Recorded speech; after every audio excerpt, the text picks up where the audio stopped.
Welcome to our Simple Healthy Life podcast, where our goal is to have real, insightful conversations on topics that we find interesting. And today, I find it very interesting that Ryan received his black belt in Jiu Jitsu. Yes. I'm going to make it about me for 1 second. I got to be there. As most people that listen to the podcast know, my journey was on pause for a while due to an injury. And the universe told me that I was ready to go back. For day one, I showed up, I did my training, and at the end, they promoted you to black belt, they being Professor Moricelli. So enough about me. Tell me all about that, because that's got to be really cool. That's got to be a really cool feeling. Yeah. Well, yeah, it was nice to have you there. I mean, what a happy coincidence that that's the first day that you were there, and lo and behold, that's the day that I get promoted. I was glad to have you there. Yeah, it was weird. I mean, you think about it, like you think about that day, right? Like, ooh, I can't wait to get black belt. It's gonna be such a big day, right? And then you get to it, and it's just kind of like, I'm a black belt now, and it's cool, right? It's like certainly cool because it represents something. But I thought a lot about it, after that, and it represents more. The belt itself represents more to other people than me, right? It signals to other people like, hey, he's put in the time and the effort, and he loves the sport and all that kind of stuff.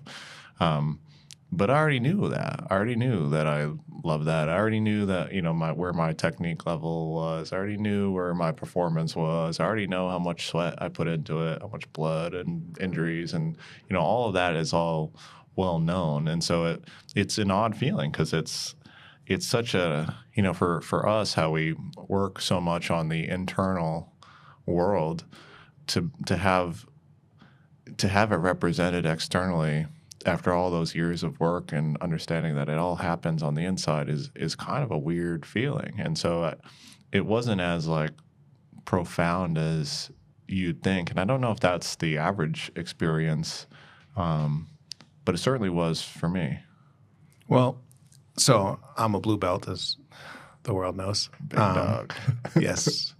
I think it's actually kind of interesting how it's almost the opposite, where you go from white to blue. It is this feeling because you're like, all right, I'm doing something right.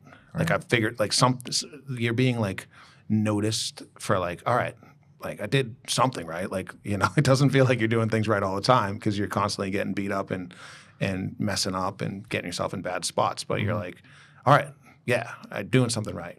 But now that you've put in how many years did it take? Yeah, a little over 9. So now that you're 9 years in, right, and you've gone through the white, the blue, the purple, the brown, you're doing the right stuff. Right. You're progressing. There's no one really kind of has to explain it to you. And, one of the things that people maybe don't recognize is they don't like hide the black belts in the corner. Like you get to compete against them as a brown belt. So you knew you were doing fine. It's not like there wasn't this big like secret. Right. So yeah, I can understand but how about the feeling, or I mean I'm gonna make up a word for you, but how about the feeling of like fulfillment? Like a goal achieved. What did that feel like?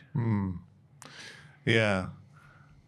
Yeah, it's weird. We've talked about this before, but that idea of, that book, Why Greatness Can't Be Planned. And I think I liked that book so much. That was the one that talked about how maybe goal setting isn't really the right way for fulfillment, essentially. And yeah, I mean, as much as we talk about like intentions, I don't really have like super defined goals. I never really did. I have very loose goals. I've always had very loose goals. Like, this is the right direction. Like I have a compass, right? But I don't really say, well, yeah, I'm going to do this and then like really work towards that, which, I don't know if that's good or bad. I think it's just kind of like how I've operated. And would there be utility in me, really defining something? Probably, but also then it's limiting, right? And that's the whole point of that book too, is that like when you have your crosshairs on a specific place, then you're kind of limited to all the other beautiful options that can come your way too. And so for me, it was, yeah, I mean, black belt was kind of like a loose goal. But I guess in the same way, like if you don't have a really defined goal, then there's nothing really truly to like super celebrate either. And not to say that it's not worth celebrating or, you know, not, it wasn't fulfilling or an achievement or anything, but yeah, it just is, it was more like, it's more in your mind than anything. And then when you get there, you're like, okay, cool, another belt, another day, and I'm going to show up tomorrow and do the exact same thing. And I'm going to show up for however many years and do the exact same thing every time. And it's not going to change really anything. It might change how people see me, right? But then again, you work so hard on having that not matter in some regard. Interesting. Yeah. Well, I mean, I know I was honored to even just be there because for someone that's, you know, from the outside looking in, like it just signifies how much work you put in, right?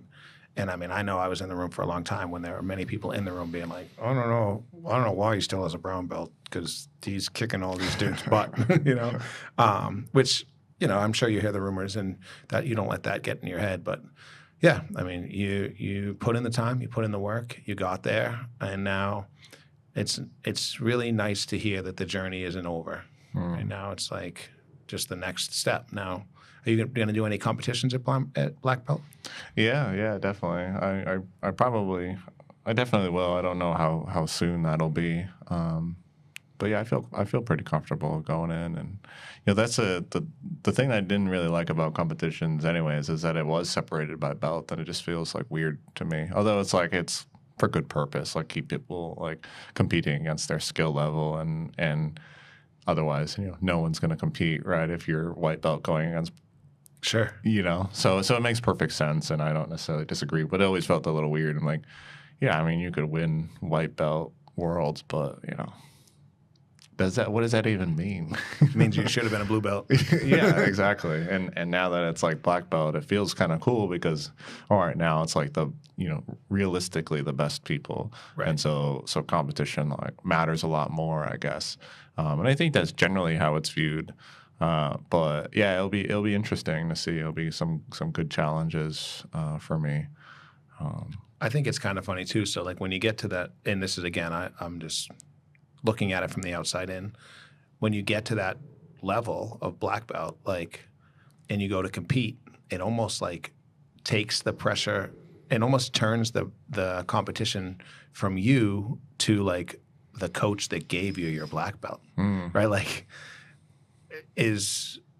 Are you part of a school that gives out black belts to people because they paid for them, right. You know, or just put in enough quote unquote time, or was there like there's, for those of you that don't know, like there isn't like a standardized test, right? Like, it's not like you just show up and be like, can you do these 7 things? Like, I again from the outside looking in, like I would be incredibly honored to earn it from someone like Jair Morcelli. I mean, the dude is still competing at his age, and you know, really, in my opinion, personifies what it means to be a black belt. So he certainly is capable of identifying and promoting someone to black belt, in my opinion. But I know there's schools out there that maybe aren't or maybe don't. So I kind of think it's funny where it's like now it's like you are a black belt, but there's even within that there's like levels. Oh yeah.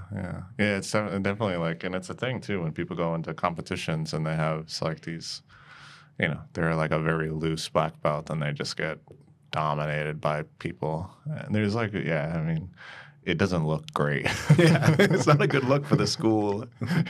Right. And not to say, I mean, sometimes it just is the way it is, you know. And I made a post, you know, like the black belt post or whatever, and you know, the whole theme was like, you know, black belt doesn't really mean that you're good at jiu-jitsu. There's plenty of black belts who are not great, right? I've rolled with all of them from white belt to, you know, now. I roll with many black belts. So I'm like, you know, you have a belt that's black, but I don't know what else that means for you. And then it doesn't necessarily mean you know everything. I mean, I certainly don't know everything about jiu-jitsu. I know some positions very well. I know loosely. You know, I can navigate almost every situation, but do I know them well? No. Do I know every single position? Not at all, right? It's like claiming that you would know like every every situation in a game of chess when there's like an infinite amount of moves, basically, and, Right. Combinations, right? You know, does it mean you're tough? I mean, probably not. Does it mean you're a good person? Certainly not. I know plenty of very terrible people who are black belts, right?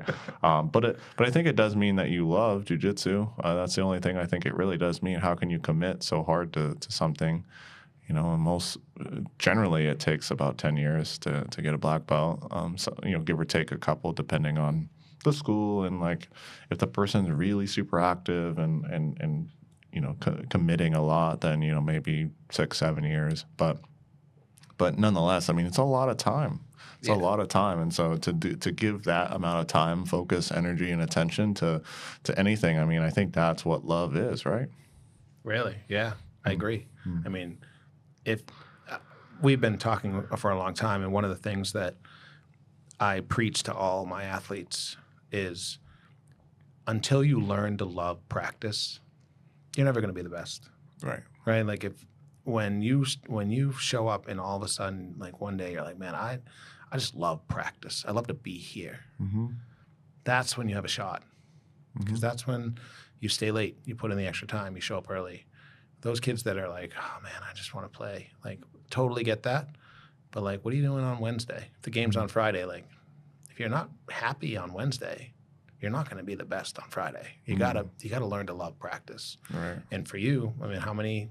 Did you do the calculation? Did you do any loose calculations on how many hours it was? Just whenever I had mentioned that in one of the last podcasts, it was like, you know, somewhere around 5,000 hours. I don't know if that's actually super accurate, but I figure, you know, I train 5 times a week, or a little bit less now than I ever have actually. I still train a good bit, but I think I go 4 days a week now, and the weekends are usually a little bit longer, 2 hours, a little bit, 2.5 hours, but nonetheless, a little bit less than I ever have. And yeah, I think about 5 to 6,000 is probably a fair assessment, and it's not even at the 10,000 hour mark that they say is like mastery, right? Which is crazy to think about. Yeah, I think that was it. The book Bounce. Is that what it was? Bounce. I think It's cited in a couple of books, but I've known it to be from Mastery by Robert Greene. Oh, really? Yeah. Okay. Well, I read the book Bounce, and it was the same thing, 10,000 hours. Yeah. And, you know, you get the chance to get 10,000 hours when you start when you're young. Right. Right? Like, I think I've got to 10,000 hours on the wrestling mat, but I got to start when I was young. Right. You know, I'm 43, and so it just, I'm pretty sure I got there. Do I feel like I mastered wrestling? Absolutely not. Do I know it well enough to teach it? Yeah. Yes, which I'm really proud of. But yeah, and even at that point, I still get taken down, still lose, still have all the things happen. But it doesn't mean you're still not an expert. It's like kind of what you just said about being a black belt. Right. Yeah. It's so much. Yeah. I mean, it's so much time. I mean, nonetheless, like, it's good to know.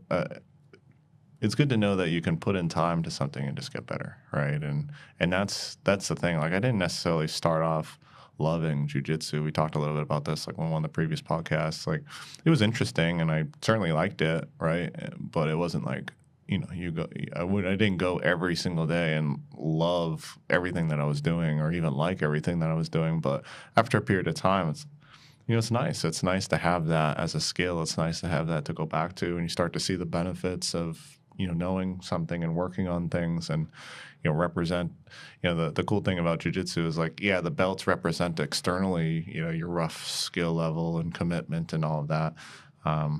But you have all that internally too, you know, like, I have a skill internal to me that only I can feel that. And you, same with wrestling, like, you know that, and you don't necessarily need to prove that. You know, that's confidence, right? Like, when you know that you can do something relatively well, and you've proven that to yourself. I mean, I think that's the essence of confidence, and that's why a lot of people, especially like in the world that we work in, and certainly when I talk with clients and stuff, I mean, there are people with no hobbies at all, like none. They just did school, and I don't know, got to adulthood, and then just did work, and they don't really put time and energy into anything specifically. And I think that I know that it doesn't serve people well. to sit there and say, well, I don't really have anything that I can call me, right? But jiu-jitsu's pretty me. Wrestling's pretty you. You know, I do some music, that's pretty me, right? Some people draw, that's pretty them, right? But yeah, I think when people lack that, it's a big problem. Yeah, I couldn't agree more. It fills your time, and I'm not going to speak for everybody, but when you lack that, it fills your time with scrolling, Right. television. That's really it, right? I mean, even if someone was like, "No, I just love to read," perfect, right? But like, if you don't have anything, you're just staring at the screen. You know, you become a robot.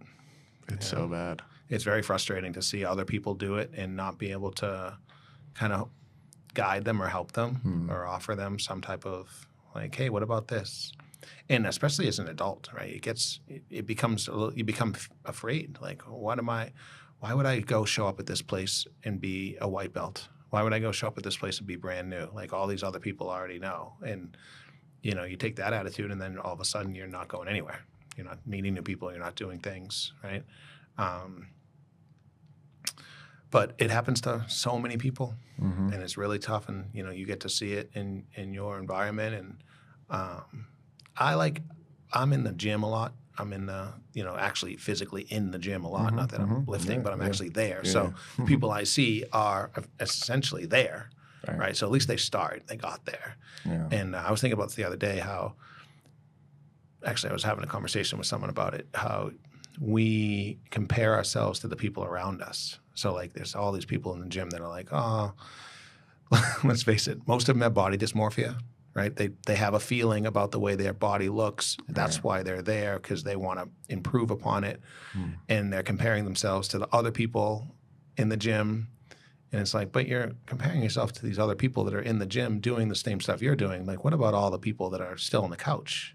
Right. You know, it's cliche to say you're beating all the people on the couch, but you are beating all the people on the couch. Yeah. You know, every white belt that showed up at jiu-jitsu is beating all the people that are like, man, I wish I could do that.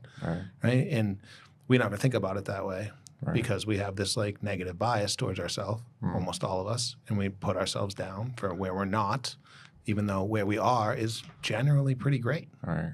That's one of my theories about body dysmorphia, or I'll share one of my theories about it, is that I think that so many people struggle so hard with that, both male and female. Females more like, you know, that like oriented to like thinness and whatever. Males more oriented to like muscular, strong, that kind of stuff. But I think so many people struggle with that because their only hobby is gym and is lifting and or exercise.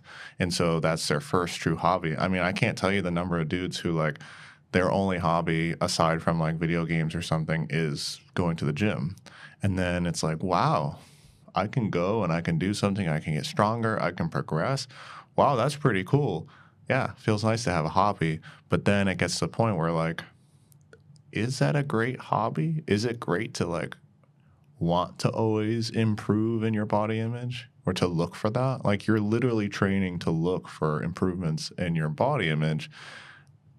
And it's not really, you can't really control it, right? As much as people want to sell you like you can look this way and you can do this and you can do that. I mean, you can't actually manipulate the body as much as you would like and as much as you're sold. And some people have some, you know, more or less agency over that. You know, some people's bodies just work a little differently, but it's really dangerous because then they're stuck with this one hobby that they really like. They like health. They like movement. They like that stuff.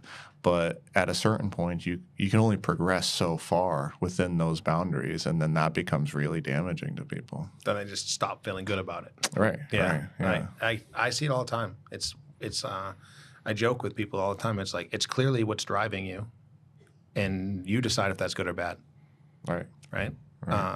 You know, I know I have it. I know I was talking to somebody at the gym. I mean, that I walk in and I'm like, wow, that dude, he's in great shape. You know, his name's Ron. He's a stud, really great guy. And I was talking to him and his wife, and his wife looks at me and she was like, he changed his T-shirt 3 times today before we came to the gym because he felt like he looked fat. And like, that's wild, Right. you know? Because from the external, I'm like, dude's killing it. He's at the gym all the time. He looks great. He's in great shape. He's probably like 18% body fat. But internally, the way his clothes fit, the way he felt that morning was literally like negative.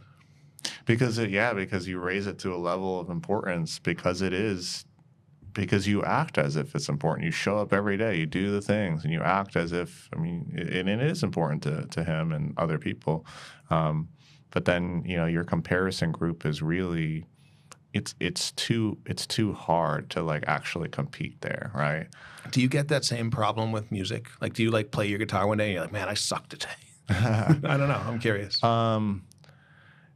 I used to like all of these things. I struggle with, body dysmorphia so bad, like eating disorder kind of stuff, and like insecurity around music and insecurity just generally, right? But I found that as I've expanded my hobbies, like get into Jiu Jitsu and do music and whatever else I do, reading and a little writing, all the things that I do now, it gives me a bit of a buffer, I think. Like I'm more well-rounded, and I have like areas that I've developed, both like physical, creative, and I guess more like knowledge or career base, right? And those areas are well-rounded. So if I feel like I'm watching someone like play amazing bass or something and just like blowing me out of the water, I'm like, well, I got jiu-jitsu. And if someone's like really just like ruining my day in jiu-jitsu, it's like, well, I got music. So I think it's really nice to have, and that's the problem, right? It's like you're not you when you only have one hobby. You're just like one walking comparison. And if your one hobby is like, I go to the health, right? Like you're just comparing yourself all day as opposed to being uniquely you and what makes you, or other than just doing the things that you want to do or developing yourself in different ways and learning and growing, right? So that was super protective for me to like get good at different areas, right? And I think if people put a lot of time into one thing, it's fragile for their ego and confidence. Yeah, I can see it. Yeah, I see it too now, and I don't want to speak out of school because I don't have kids, but I see it a lot with my friends that have kids where they're like, they put so much of themselves into raising their kids that they're like if their kid starts to go down the wrong path or struggle or even like right. God forbid just struggle in an area where they shouldn't or feel as though they shouldn't, they're like, oh man, I'm comparing my 7-year-old's reading level to every, and it's like they feel really down about it instead of being like, it's just part of the game, like some people learn at different levels and all the things, but I don't think I won't go down that path when it comes to that, but I do see it in the same thing. So we kind of touched upon the fact that these are skills, right? Like skills that we're developing, skills that we're still actively developing. And you just had a birthday, 32? Yeah. Nice. Happy birthday. Thank you. Did you get your black belt before or after? Before, right? I think before. Like the week before? Yeah. I'll have to fact check that. Yeah, I think so. I think so. God? Yeah. God? Before. Yeah, see? Okay. All right, good. So you're 31. Yeah. And you're planning on still developing that skill. Yeah. And you're developing the skill of music, and you're developing the skill of writing. And these are things that are helping you live and feel fulfilled. And what would you offer to somebody that's like, I don't know, someone that's like, man, I'm not going to do jiu-jitsu. I'm just not going to do it. Yeah. But I don't have any hobbies. What would you offer? Where would they start?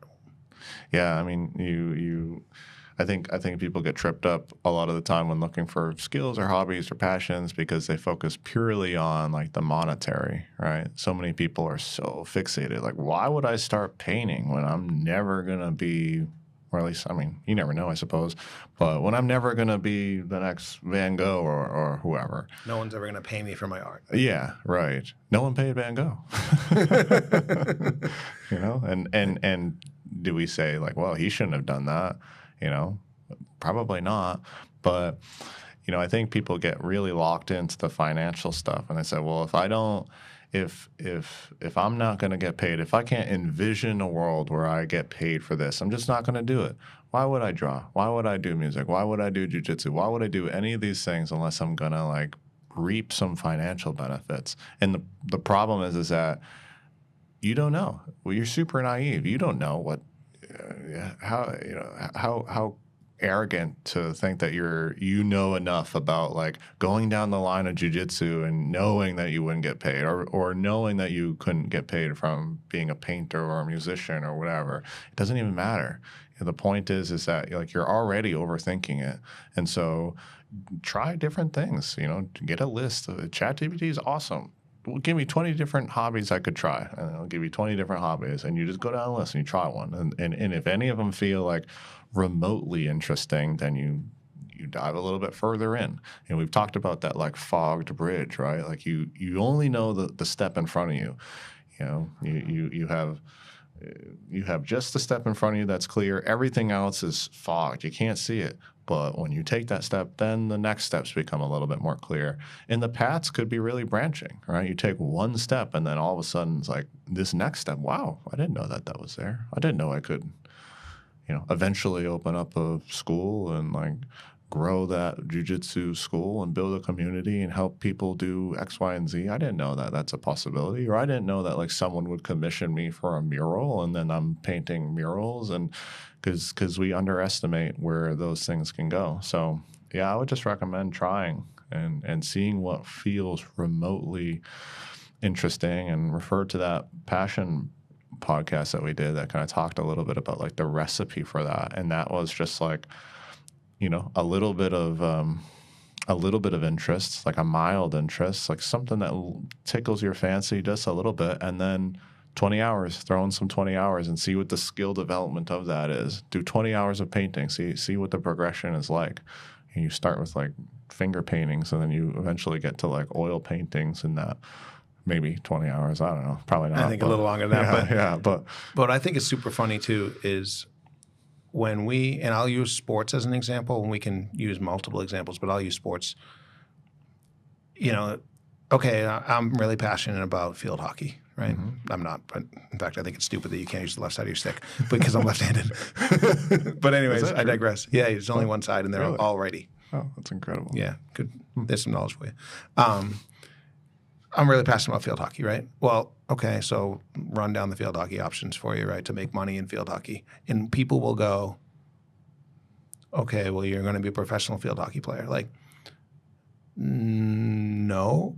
There's coaches, trainers, organizations, skill development coaches, videos. Like, off the top of my head, there's content, 50 different ways where you can follow your passion for field hockey and make it a career or make it part of your life every day. And I use field hockey just because I actually didn't know there was adult field hockey leagues, but there are. I met someone that was in one recently, and I thought it was pretty cool. I just didn't know about it. But like, we as a society raise our kids. Kids' sports are super important. I want my kids to learn teamwork and effort and all the hard work and all the things, but they're never going pro. Like, yeah, you're right. Yeah. I won't even say you're wrong because you're probably right. But you know what? There's graduate assistants that are getting their colleges paid for to go to grad school and being an assistant coach on a soccer team. There's, like all the way through, there's all these groups and organizations and people that will help you make this passion of yours a reality. Like you said, how naive to think like, oh, the only way I'm going to make money playing basketball is to play basketball for the NBA. Like, yeah. No. In the combinations of things too, you take field hockey, you say you become a great field hockey athlete and it stops at, like D3 college, whatever. Okay, great. You have that. Then say, all right, I went into psychology. Okay, great. Then you have that. And then say you also have this like, passion of, like a little bit of nutrition or whatever. Wow. What a great resource for someone, the person who works with athletes who has psychology background, college athletic experience and a little bit of nutrition, you could see how that like is super valuable to people. Yeah. And that's just one like very common like athletic example. But sports psychologist or like sports coach, like focusing on like dealing with anxiety or whatever it might be. Let's do it again with cooking. Yep. Right? Like, okay, I don't even know if I'd want to be a professional chef. I do love to cook. I think it's a lot of fun. I enjoy it. We do like cooking competitions and fun stuff like that. And I'm not very good at it, but I can feed myself, which is awesome. Yeah. But like cooking, okay? As soon as you follow that passion down, what are you going to run into? Ingredients, farmers, vegetables, all of these things that maybe you find a passion for, and maybe you are just cooking for your family. Maybe someone will commission you to cook for them. All of these things that essentially are just a hobby that you started because you loved, and now here you are making it part of your life. Right. And I think that's the message that I want people to understand. Like, it doesn't have to be jiu-jitsu. It doesn't have to be sports. It doesn't have to be cooking. I'm going to leave painting out of it because I'm at the finger painting level. But it could be anything. But you got to find something. Yeah. Or else if you find yourself, I was just training with Sean, who's been a guest on our podcast, and he said it best yesterday morning. He said, I just don't want to find myself sitting 50 years old in my recliner with my hand in the pretzel bag watching the Price is Right reruns. Right. That's where I just don't want to find myself. So I got to find stuff to keep me motivated, active, passionate. And, you talked about it one time. We talked about running away from an outcome versus running towards an outcome. And maybe we are sometimes running away from an outcome, but let's start to run towards an outcome. Right. An outcome that has us finding ourselves busy doing the things that make us happy. Right. And that quote that I just posted yesterday, like how fortunate we are to spend our energy on things of our choosing. Right. And if you're not, I would recommend trying. Right. That's the point. Yeah, well said. Yeah. Chasing things that, subtract the overthinking and just do. Just do. Yeah, we think too much. Stop thinking. Well, I guess I'd like to wrap this one up today by just saying congratulations. Thank you. I know it's well-deserved. I'm grateful. I was back about me because we'll make it about me again. I got to be there, which was super cool. It really was. What an interesting universal timing. Yeah. And I'm looking forward to watching the rest of your journey. How many years you got to be before you get a stripe? 5? I think it's 2 years. Every 2 years you get that. A little red stripe or something. Whatever they call a stripe. I don't know. Degree, yes. Yeah. Yeah, totally downplayed that. Degree. Yeah. You're a 5-star general now. Yeah. Well, congratulations. Thank you. Thank you all for listening, and we will catch you on the next one. If you are interested, do us a favor and just tell us what you're interested in. We're probably interested in the same stuff. We'll love to talk about it, share it, and offer our perspective. We'll catch you on the flip side.